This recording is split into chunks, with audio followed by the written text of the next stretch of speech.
So for the LashCam, it's going to allow us to take nice, up-close, magnified, beautiful color pictures, as well as my biography, all within a matter of minutes. Now the first thing you do is you want to turn on your power switch right here.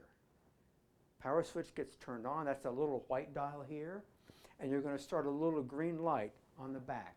Now that little green light starts off solid, searching for a Wi-Fi signal.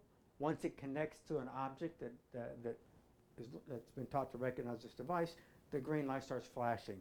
So now this LashCam is now talking to this iPad, and there will be something on the iPad called Lash something. So you look in your Wi-Fi segment of your camera or your iPad, click on Wi-Fi, and you will see something that pops up that says Lash. It might be 47B or whatever, but it's always going to be LASH. You click on that, that establishes a Wi-Fi connection between the camera and the device. And that's going to let the patient watch photos on the device as you take them and watch videos of their meibomian glands as you take them. In the meantime, let me show you your hand position here. So you let that cradle right here between your thumb and your index finger, and then you're going to position your fingers out here on these knobs. The middle finger controls the gross focus, the macro focus. Then for fine focusing, when you're against the eyelid, you're going to just push in and pull it out a little bit. You can get really fine focusing. But make sure your thumb is right there on a black knob.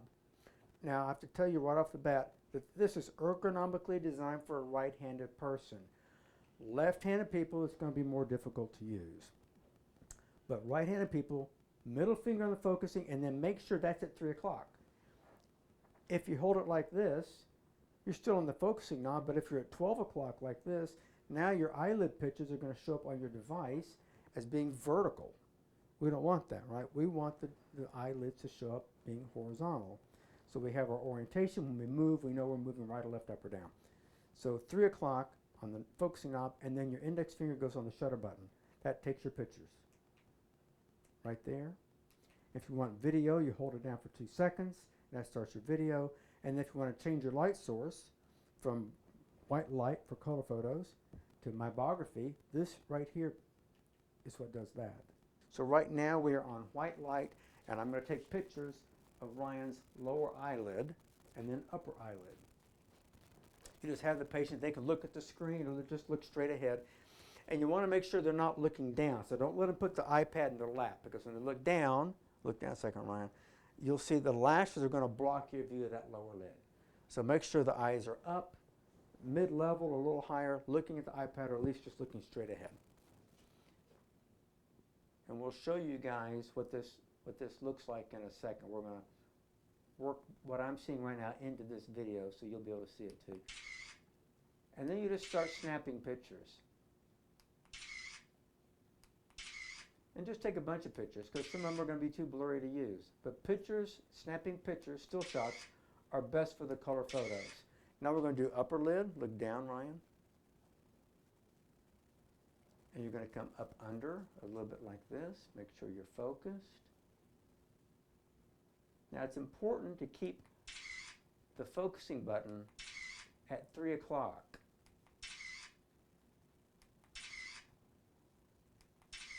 Because if you rotate that camera the least bit, let's say you come in like this or like this, now your lid orientation is going to be different. And every time you move, it's going to look like you're moving backwards. You're not going to be able to position your camera and get good shots unless your middle finger is on that knob at 3 o'clock as opposed to 12 o'clock.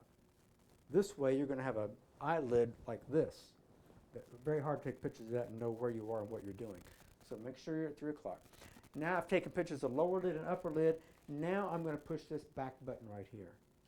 That converts it to the infrared light.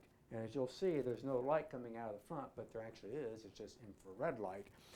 Now we're going to take pictures, we're going to take a video actually, of the meibomian glands. Video is best for meibomian glands because with infrared light, it's very hard to get a perfectly focused image of the meibomian glands with infrared light.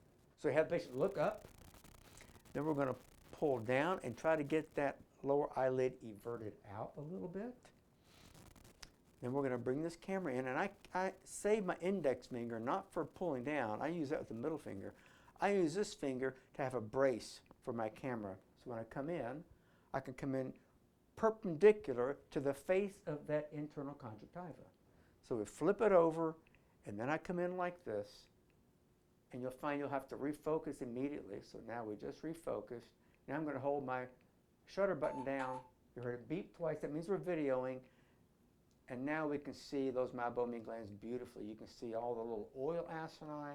You can counsel the patient. Look at the damage that's happened. We've got to put a stop to that damage. You've lost a lot, but you have enough left that we can still rescue these guys and make you normal, get these glands working again. And then push it and it's off. And then you just go do the left eye, and now you've got a complete picture of that patient's meibomian state, the disease state in each eye.